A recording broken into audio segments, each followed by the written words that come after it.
So I think Mike Davis, when you watched him run last year, he looked like a running back. He didn't look like a guy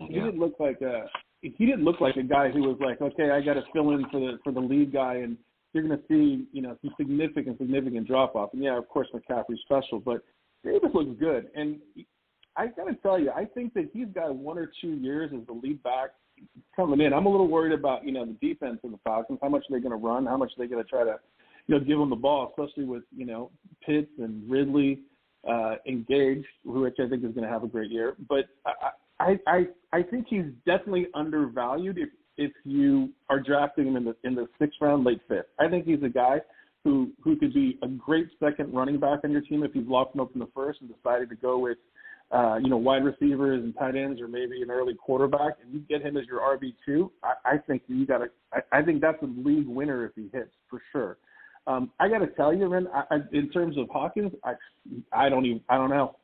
I mean, I'd love to answer that question. I don't know enough about him. I don't think, based on the Falcons, though, every year in the last 4 or 5 years, like Gurley last year, I think just their backup running backs don't ever seem to provide value. That's how I've seen it over the last 4 or 5 years. They just don't. It's either their lead back who's going to give you numbers, or their backups just, come in, they take a handoff. They don't have a system which someone jumps right in and then takes over those numbers. But I think Davis is the kind of back who's far more special than who they have on their roster at this point to do something to give you that value. But Hawkins, again, I don't have faith in the backup running back system of the Falcons because we just haven't seen it. Alex, you just touched on it earlier. Let's talk about Laviska Shenault. He had a good mini camp by all accounts, all the beat writers that were in Jacksonville watching him catch passes from not only Trevor Lawrence, but Gardner Minshew as well. Now you look at where he's going in Footballguys drafts again over the last 5 days, wide receiver 42 at the 907. In your opinion, are FFPC drafters sleeping on him a little bit right now to let him go that late in drafts? Oh, for sure. 100%. Again, he's another guy that I'm targeting in all my drafts. If you're telling me I've actually gone less wide receiver heavy, knowing that I can get a guy like Shenault in the 9th and Samuel in the 8th and, Gabriel Davis in the 14th. I don't want them to be my main wide receivers, but as wide receiver 2s and 3s, I'll take those guys all day. I think he's the best receiver on that team. I know DJ Chark had his, kind of breakout season, so to speak, a couple of years ago. But I think he's the best receiver. I mean, I watched him play a lot at Colorado. I live on the East Coast, and I see a lot of the Pac-12 games playing this. He was a monster, man. He caught everything, contested balls. He could run, no fear, fast, great breakaway speed. This is a guy who I think, someone like a Trevor Lawrence, super young, he's going to rely on him. He's going to be his safety blanket, to use that phrase again. And I just think he's the best wide receiver on that team. And I got to tell you, Jacksonville's going to suck this year. So he's going to throw the ball. So if they're going to throw the ball, they got to throw it to somebody. So this is a dude who can get 8, 9, 10 targets a game. If he puts up 5 for 50 and a half a tutty a game in the 9th round, I'll take that all day. Well, there's some running backs that you can take all day because they're going late, and they're all in the Tampa Bay Buccaneers backfield. I very much like your insight on Davis here. So I want to ask you about this backfield. And I want you to particularly focus on Jones, because I spoke to a drafter the other day, and he's asking me for some advice. And I said, well, what about Jones? Jones is, of the players that remained available to him, Jones had 300 more rushing yards last year. He's a 23-year-old guy, 978 rushing yards, 7 touchdowns. He got in the doghouse with the coach because he fumbled a little bit. What a great upside I see for this player based on where he's going. Why are there so many Jones haters or Jones undervaluers playing in the FFPC, and are you one of them? Well, I think there's a lot of yummy Kool-Aid out there that people drink, right? It's called Leonard Fournette, and, number 4 draft pick, and, they're not going to give the ball to Jones, and especially now after, Fournette had this monster, playoff run last year. Right now, it's like, well, we re-signed him. We're going to run it back. We're not going to change anything. I'm on board with you, man. Again, you watch Jones run. And any time you watched him run last year, that dude puts he puts his shoulders down, his head down. He was running with force. He's always leaning forward. I think he has to clean up some of his, his ball handling out of the backfield. I think that was a big one, man. I think Fournette was, and I surprised me, but he caught everything that Brady threw to him, on those little dump offs and, swing outs. And I think, Jones had a little trouble with that. And so I think that was one aspect of it, but I don't get it either. I mean, the guy's going 2 rounds later. You can get him I'm looking at my thing here. You can get him at, in the 9th round. I mean, yes. To me, that's crazy value for a guy who could put up. I mean, the way that they're going to play this year, let's look at this, right? That division's trash. I mean, you got the Saints who are rebuilding. Sure, they're going to probably be, 9-7, 9-8.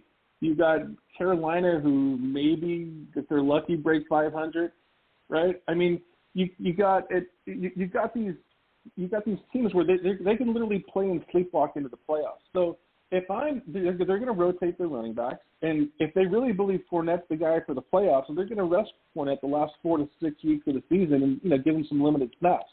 And that means Jones is going to get the ball. And if that means that Jones is the guy who could be your FFPC playoff winner. If he's getting the touches in those final games, they're kind of relaxing on some of these guys. I just think that he's just so undervalued because people they hear that, he's in the doghouse and, he's in front of Fournette and Brady doesn't like to throw him. Yeah, but he performs, man. Watch him run. The guy's a stud. My favorite stat, Alex and Eric, that I love about those two players is Leonard Fournette, average yards per carry last year, 3.6. Jones, 5.1. That sells me on exactly what has to happen there. I agree. All day. And I think that I'm sorry, go ahead. No, go ahead, Alex. No, I was just going to say it all day. I think he's just as good of a runner, not quite as good of a pass receiver. Hopefully he works on that. But, the problem is if you're in a best ball, like the best ball tournament, I've done this a few times where I've taken Fournette and Jones back-to-back in late 7, early 8, and just called it a day. Right? Because it's best ball. I don't care which one does well. Just give me one. Right? Because they're both whoever's playing is going to – catching passes out of that backfield is going to be very important. How much of it is Bernard going to get?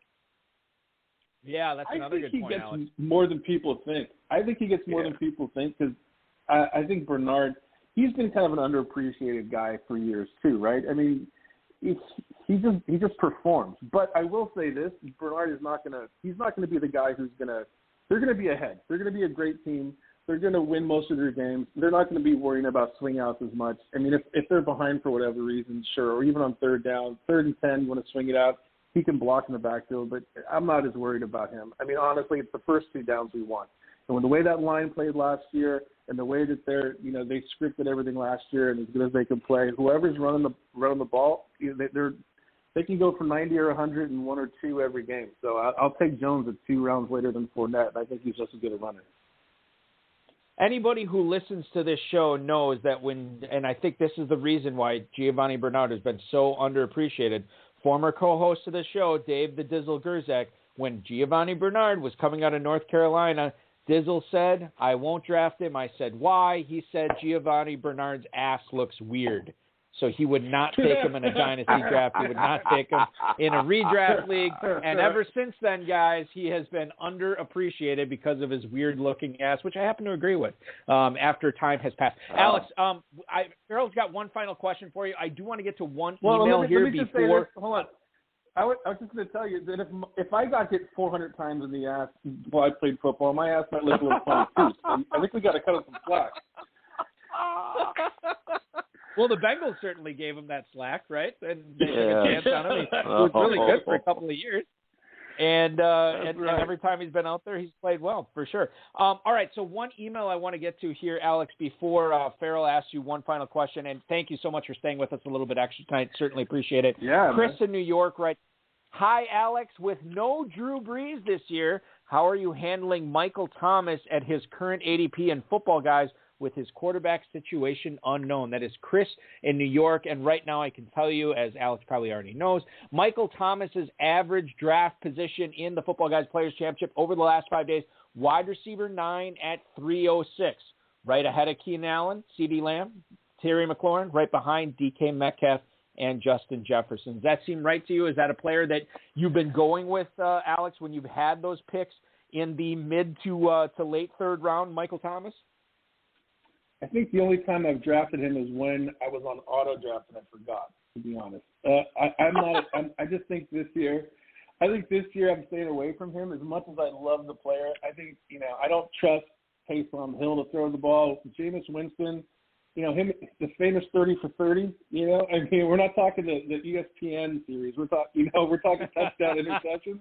I mean, I just don't necessarily feel that at the price you have to pay for him that there's going to be a return there with so much, with so much trying to figure out the quarterback position. So I'm not touching him. I stay away from him. I think there's other guys. I'll take an Allen Robinson. I'll take a Terry McLaurin. I think if DK Metcalf falls to that spot, I'll jump all over him. Before I take Michael Thomas. Farrell, final question, my friend. That being said, Alex, there's a player that you don't take just because there's so much talent around him. It makes it an easy decision. Tell me a player that you're avoiding that you could get later in the draft, that you see a lot of heat, that you always see drafted, that you always look past. And then tell me the sleeper that you would like to get for, I'm here in Louisville, Kentucky. Javion Hawkins is a sleeper for a lot of guys that know him from here where he played college football. Do you have a sleeper? Some of these excellent West Coast players, either a destination there as a draft pick or a free agent signing, or guys that you saw play in the Pac-10, Pac-12, whatever we're calling it nowadays. Just a guy that you could really help us out with. Well, as much as it pains me to say, I never draft Joe Mixon. I just feel this is a guy who's in the second round every year, sometimes in the first round every year, and I just feel like he always has one or two games, maybe 3 games, and then he's hurt for 3 or 4 games, and you just can never rely on him, right? And as much as I want him to do well, and part of it is that he's a California guy. His dad went to the rival high school I went to at the same time I went to it. I want him to succeed, right? Because I feel like there's this kindred spirit from, the area. It's just until you can rely on him, there's no way that I would pay a second round, third round pick for him. I just wouldn't. It's just not there. Hopefully that changes this year. Hopefully he puts together a full season where, it's consistency, not a couple big games and then where are we for 5 or 6 games. So he's one guy for sure. And conversely, a deep sleeper there would be Chris Evans, right? A guy that got drafted by the Bengals, right? This guy has an ADP of $1.5 million right now, it feels like. And I tell you, man, I believe he's the next Giovanni Bernard this year. I think that he's going to come in on third downs. I think he can catch the ball really well. I think that he's a tough runner. I think he fits that kind of young, attacking Cincinnati offense. And you can get this guy in the 19th, 20th round and take a flyer on him, and he can start putting up some, J.D. McKissick type numbers over the course of maybe 4 or 5 games if Mixon goes down, or even if Mixon stays healthy. This is a guy who comes in, rests him and comes out of the backfield. I think like an Evans, right, is a guy to keep an eye out for. Guy that we will be keeping an eye out for in the 2021 FFPC Pros versus Joes competition will certainly be none other than Alex Bulazo at Rhinos FFB on Twitter. Alex, once again, congratulations for making it into the PBJ this year. We know you will carry the J flag well for the FFPC, and who knows, you might end up winning the whole thing, or at least winning a free entry into the 2022 FFPC main event. Thanks for hanging out with us a little bit of overtime tonight. Thanks for all your insight. Keep enjoying drafting season. I'll see you in the draft rooms, and I'll see you out in Vegas along with Farrell for sure, man. Absolutely. You guys are amazing. Thank you. You do a great job. I love listening to the show. And most importantly, everyone remember who's doing this, Let's have some fun. Don't be a pain in the ass in the draft rooms, right? Number one, and don't give poor Bryce and Balky like heart attacks by complaining all the time, dude.